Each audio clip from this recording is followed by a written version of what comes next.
नमस्कार, Haribhoomi news bulletin में आपका स्वागत है। आइए नजर डालते हैं आज की प्रमुख हेडलाइंस पर।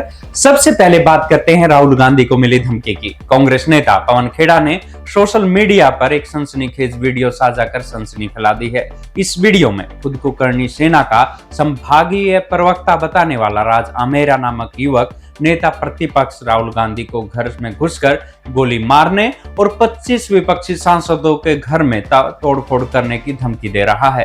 कांग्रेस ने इस घटना को एक गहरी साजिश करार देते हुए सीधे तौर पर बीजेपी और आरएसएस पर निशाना साधा है। पवन खेड़ा ने तीखा प्रहार कर कहा कि पूरा आरएसएस भाजपा तंत्र एक गोडसे फैक्ट्री बन गया है, जहां नफरत और हिंसा के जरिए नए गोडसे तैयार किए जा रहे हैं। मामले के तुल पकड़ते ही कोटा पुलिस ने तत्परता दिखाकर आरोपी राज आमेरा को गिरफ्तार कर लिया है। हालांकि पुलिस की गिरफ्त में आते ही आरोपी के सुर बदल गए हैं और उसने वीडियो को फेक बताते हुए इसे विपक्ष की साजिश करार दिया है। ये विवाद संसद में लोकसभा अध्यक्ष ओम बिरला के साथ हुई कथित बदसलूकी और विपक्ष के अविश्वास प्रस्ताव के बाद उपजे तनाव का हिस्सा माना जा रहा है। अगली खबर चंडीगढ़ से। यहाँ पंजाब सचिवालय यानी सीएम ऑफिस और चंडीगढ़ जिला कोर्ट को बम से उड़ाने की धमकी मिलने के बाद सनसनी फैल गई है। गुरुवार को धमकी भरे ईमेल में खालिस्तान का जिक्र कर दोपहर 2:11 बजे धमाका करने की बात कही गई थी। सूचना मिलते ही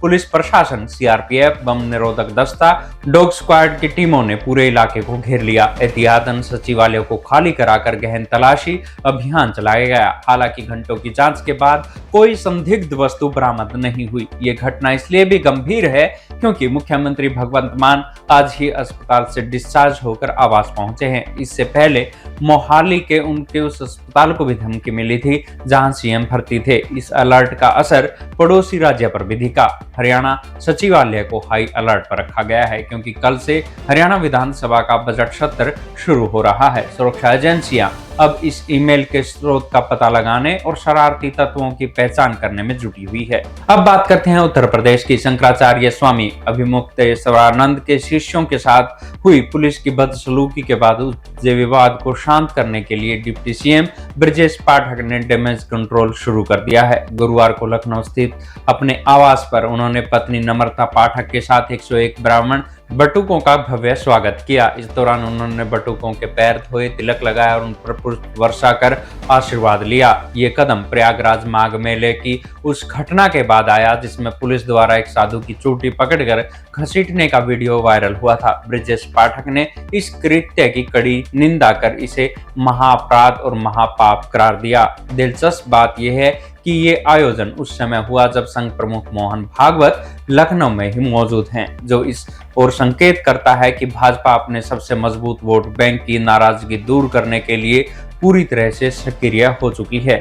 अगली खबर हिमाचल प्रदेश के मुख्यमंत्री सुखविंदर सिंह सुक्खू की। मुख्यमंत्री गुरुवार को श्रीनगर के दौरे पर हैं, जहां वे जम्मू कश्मीर के मुख्यमंत्री उमर अब्दुल्ला से मुलाकात करेंगे। इस द्विपक्षीय बैठक का मुख्य एजेंडा केंद्र सरकार द्वारा विदेशी सेब पर इंपोर्ट ड्यूटी घटाने से उपजे संकट पर चर्चा करना है। दरअसल अमेरिका और यूरोपीय देशों के साथ हुए नए समझौतों के बाद विदेशी सेब पर टैक्स 50% से घटाकर 20 से 25% रह गया है, जिससे हिमाचल और कश्मीर के स्थानीय सेब बागानों की रातों की नींद उड़ गई है। दोनों पहाड़ी राज्यों के मुख्यमंत्री मिलकर केंद्र के समक्ष इस मुद्दे को उठाने की रणनीति बनाएंगे। इसके साथ ही बैठक में रेवेन्यू डेफिशिएट ग्रांट और पहाड़ी राज्यों को मिलने वाली विशेष वित्तीय सहायता पर भी विमर्श होगा। हिमाचल में करीब 5,500 करोड़ रुपए का सेब का कारोबार है, जिससे 2.5 लाख से ज्यादा परिवारों का भविष्य जुड़ा हुआ है। सीएम सुक्खू की ये पहल क्षेत्रीय आर्थिक हितों की रक्षा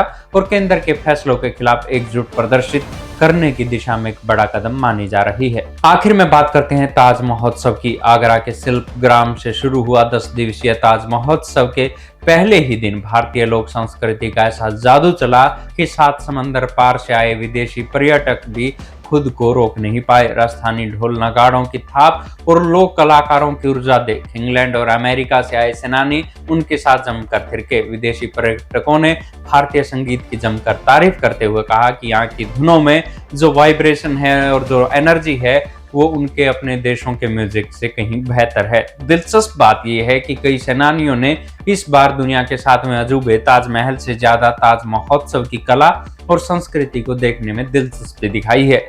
18 से 27 फरवरी तक चलने वाले इस उत्सव में बारिश के बावजूद पर्यटकों का उत्साह कम नहीं हुआ।